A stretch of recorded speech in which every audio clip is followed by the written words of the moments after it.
લોકશાહીના ચોથા સ્તંભ તરીકે પત્રકારો આજે પણ અનેક પ્રકારના જોખમો વચ્ચે ફરજ બજાવી રહ્યા છે।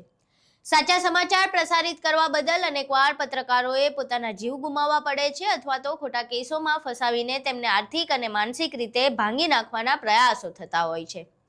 આ જ ગંભીર મુદ્દાને લઈને ગત 28 જુલાઈએ અમદાવાદના વિશ્વ ઉમિયા ફાઉન્ડેશન ખાતે અખિલ ભારતીય પત્રકાર સુરક્ષા સમિતિ એટલે કે એબીપીએસએસની રાષ્ટ્રીય કાર્યકારિણીની બેઠક અને ગુજરાત પ્રદેશ અધિવેશનનું આયોજન કરવામાં આવ્યું હતું।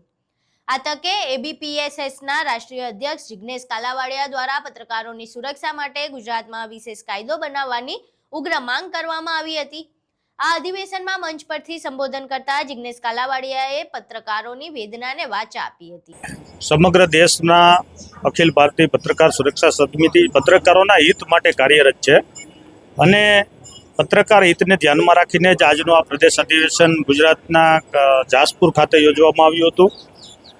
અધિવેશનનો મુખ્ય ઉદ્દેશ્ય ગુજરાતમાં પત્રકાર સુરક્ષા કાનૂન લાગુ થાય એ લડતનો શુભારંભ કરવાનો હતો અને અહીં લગભગ 33 જિલ્લામાંથી 700થી વધુ પત્રકાર મિત્રો જે અખિલ ભારતીય પત્રકાર સુરક્ષા સમિતિ સાથે જોડાયેલા છે તમામ ઉપસ્થિત રહ્યા હતા અને તમામે એકી સુરે એક ઠરાવ પસાર કરીને આગામી સમયમાં ગુજરાત રાજ્યમાં પણ પત્રકાર સુરક્ષા કાનૂન એટલે કે પત્રકારની સુરક્ષા માટેનો જે કાયદો છે એ અહીંની વિધાનસભામાં પારિત થાય એ માટેનો એક ઠરાવ પસાર કર્યો છે અને આગામી સમયની અંદર આ જે લડત છે પત્રકાર સુરક્ષા કાનૂનની એને જમીની સ્તર સુધી લઈ જવામાં આવશે। એના માટેની જે કાંઈ વ્યવસ્થાઓ છે એની પણ આજે અહીં ચર્ચા કરવામાં આવી હતી અને ખૂબ સારી રીતે પત્રકાર મિત્રોનો એમાં સહયોગ અને અનુમોદન મળ્યું છે।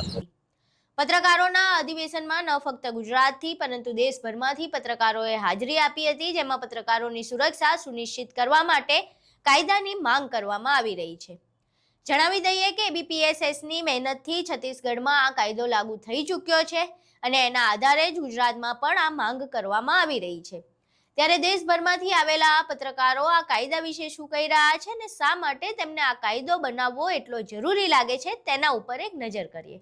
जैसे जो जमीनी कार्य में कार्य करते हैं पत्रकार, हम तो ठीक है एक एसी वाली ऑफिस में हम संपादक हम बैठते हैं या फिर किसी बड़े लीडर का अगर हमें इंटरव्यू लेना है तब हम जाते हैं, लेकिन हमारा जो पत्रकार होता है वो ज़मीन में जाके कार्य करता है, फील्ड में जाके कार्य करता है। उस दौरान जो उनके साथ घटना घटित होती है वो बहुत निंदनीय है और बहुत ज़्यादा दुखी करने वाली है और उनके लिए उनके प्रोटेक्शन के लिए हमें सुरक्षा कानून लाना बहुत ज़रूरी है। आप देखिए कुछ ऐसी जनहित से जुड़ी चीज़ें होती हैं, कुछ ऐसी खबरें होती है जिसमें आपसी टकराव पैदा होता है, माफियाओं से टकराव पैदा होता है और वो कहीं ना कहीं इस हद तक पहुंच जाते हैं कि पत्रकारों की जान लेने में भी आतुर हो जाते हैं।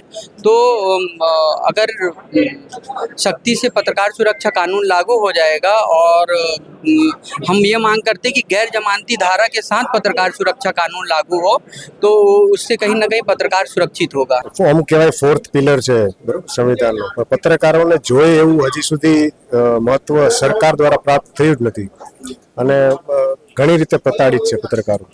તો એ બધી વસ્તુઓને કેમ પત્રકારોને પ્રોટેક્શન મળી શકે, કેમ એને આપણે કવર કરી શકીએ, એ માટે સતત એબીપીએસએસ પ્રયત્નશીલ છે।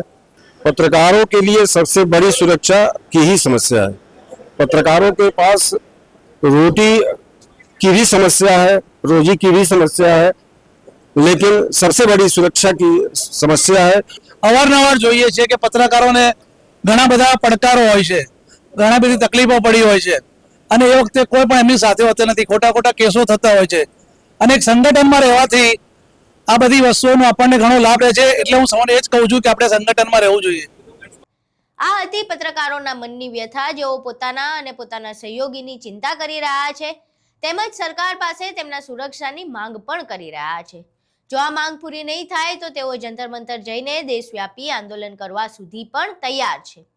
આ અધિવેશનમાં પત્રકારોની સાથે નેતાઓની પણ હાજરી હતી। એક એવા નેતા જે ભૂતકાળમાં પોતે પત્રકાર રહી ચૂક્યા છે અને હાલ ગુજરાત આમ આદમી પાર્ટીના પ્રદેશ પ્રમુખ છે એવા ઈસુદાન ગઢવી પણ હાજર હતા, જેમણે પોતાના અનુભવના આધારે આ કાયદા વિશે પત્રકારોનો સાથ આપ્યો હતો। આ કાયદાની માંગ વિશે તેઓ શું કહી રહ્યા છે તે સાંભળીએ।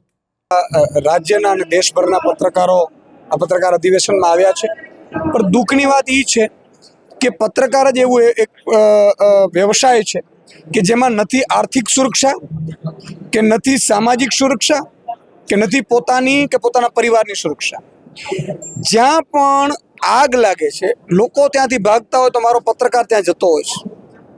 કંઈ પણ દુર્ઘટના ઘટે છે ત્યાં બધા લોકો ત્યાંથી ભાગતા હોય છે, પત્રકાર મારો ત્યાં જતો હોય. શું એને પરિવાર નથી? આજે કોઈ પણ જગ્યાએ ઇલીગલ પ્રવૃત્તિઓ ચાલે છે તો એ પ્રિન્ટનું હોય, ઇલેક્ટ્રોનિક હોય, મારો ડિજિટલ પત્રકાર હોય, યુટ્યુબનો પત્રકાર હોય, એ ત્યાં જે ઇલીગલ કામ કરે છે એ તો બહુ મોટો માથો હશે, બહુ કનેક્શન ધરાવશો હશે, હપ્તા આપતો હશે. એની સામે પણ વગર સ્વાર્થે એ સમાજમાં દૂષણ ન ફેલાય એટલા માટે થઈને પોતાનું જોખમ ઉઠાવે છે. તો એ પત્રકારોને મેં 4 માંગણીઓ મૂકી છે. એક તો એને તુરંત સુરક્ષા આપવામાં આવે. પત્રકાર ઉપર કોઈ પણ ધમકી, ધાક ધમકી, ફોન અથવા તો ડરાવવાની કોશિશ થાય તો ડીવાયએસપી કક્ષાએ તુરંત એની ફરિયાદ લેવાય અને જવાબદારો સામે પગલાં લેવાય તુરંત, એટ્રોસિટીની જેમ. બીજું, આર્થિક જે એડવર્ટાઇઝનું સરકારનું મીડિયા બજેટ હોય છે એ બધું એડવર્ટાઇઝમાં જાય છે, પરંતુ નાના પત્રકારોને કશું મળતું નથી. તો આર્થિક બધાને પણ એડ આપવામાં આવે ને એ રીતે એને સધર કરવામાં આવે. ત્રીજું કે ઓન ડ્યુટી પત્રકારની ડેથ થાય છે તો એમના માટે, એમના પરિવાર માટે, કારણ કે મેં ઘણા એવા પરિવારોને અમે પોતે 1000 2,000 ભેગા કરીને એ વ્યવસ્થા કરી છે, તો એ માટેની વ્યવસ્થા સરકાર કરે. કારણ કે સરકાર પાસે તો ઘણું બજેટ હોય છે, 100 કરોડનું વધારેનું કરી લે, 4 લાખ કરોડનું બજેટ છે. અને ચોથી માંગણી એ છે કે તમામ પત્રકારોને માન, સન્માન, એન્ટ્રીઓ અને ત્યાં જે પણ સર્કિટ હાઉસ સહિતની જે વ્યવસ્થાઓ છે એ પણ એમને મળવાપાત્ર છે અને આપવામાં આવે.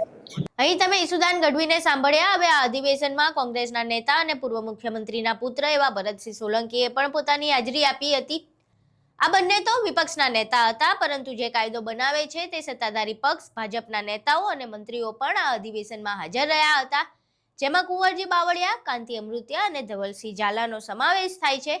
ત્યારે સરકાર આ કાયદા વિશે શું વિચારે છે તે વિશે આ નેતાઓ શું કહી રહ્યા છે તે સાંભળીએ.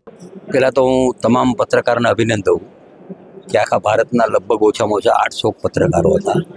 અખિલ ભારતીય અધિવેશન જે છે પત્રકારની જે વાત મૂકી કે પત્રકાર નિષ્ઠાથી જે કામ કરે, જેમ રાજકારણમાં નિષ્ઠાથી એમ પત્રકાર નિષ્ઠાથી કરે તો ગાડાના 2 વ્હીલ છે, એ વ્હીલ સરખી રીતે હાલે તો દેશનું ભલું થાય.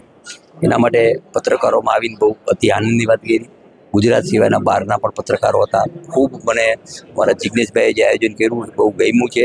અને બીજું, પત્રકારના જે પ્રશ્નો છે એ પણ મને જે રજૂઆત કરી એ પ્રશ્ન હું સરકારમાં રજૂઆત કરી. પત્રકારને કેમ જે પ્રશ્નનો નિકાલ થાય એ પણ હું મંત્રી તરીકે નિકાલ કર્યો. કે અધિવેશનની અંદર એક ચર્ચા હતી કે ભાઈ પત્રકારોને કંઈક સારી વાત હોય, એમને પોતાની માગણીઓ હતી નાની મોટી, એ માગણીઓ સરકાર સુધી પહોંચાડવાનો પ્રયત્ન કરીશું ધારાસભ્ય તરીકે.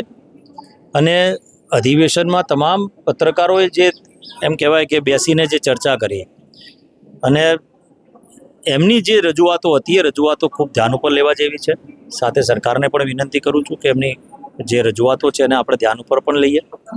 સાથે જ આ એક ચોથો સ્તંભ તરીકે પત્રકારત્વ છે અને એની અંદર પણ અત્યારે કલયુગ જેવા એમ કહેવાય કે જીવના જોખમ ઉપર એક પત્રકાર હોય તો પણ કહેવાય કે સામાજિક તત્વોની સામે લડત લડતો હોય છે અને સાચી વાત પ્રજા સમક્ષ મૂકતો હોય છે.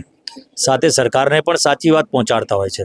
એટલે હું એવું ચોક્કસથી માનું છું કે આ ચોથા સ્તંભ અમારા માટે ગૌરવની વાત છે ને. એ ચોથા સ્તંભ માટે એટલે કે પત્રકારત્વ માટે એમને રક્ષણ હોવું એ ખૂબ મારા માટે જરૂરી છે. અમદાવાદ ખાતે યોજાયેલું આ અધિવેશન સાબિત કરે છે કે પત્રકાર સુરક્ષાનો મુદ્દો હવે માત્ર એક સંગઠનની માંગ નથી રહી, પરંતુ સમગ્ર મીડિયા જગતનો અવાજ બની ગઈ છે. હવે જોવાનું એ રહે છે કે સત્તા અને વિપક્ષ બંનેના સમર્થન બાદ સરકાર આ મામલે ક્યારે અને કેવા પ્રકારનો કાયદો અમલમાં લાવે છે. તમને શું લાગે છે? પત્રકારોને આ પ્રકારે એમની સુરક્ષા માટે કોઈ કાયદાની જરૂર છે કે કેમ? તમારા મંતવ્યો અમને કોમેન્ટ બોક્સમાં જરૂર જણાવજો. વિડીયો પસંદ આવ્યો હોય તો વિડીયોને લાઇક કરજો, શેર કરજો અને અમારી ચેનલને સબસ્ક્રાઇબ કરવાનું ભૂલશો નહીં. નમસ્કાર.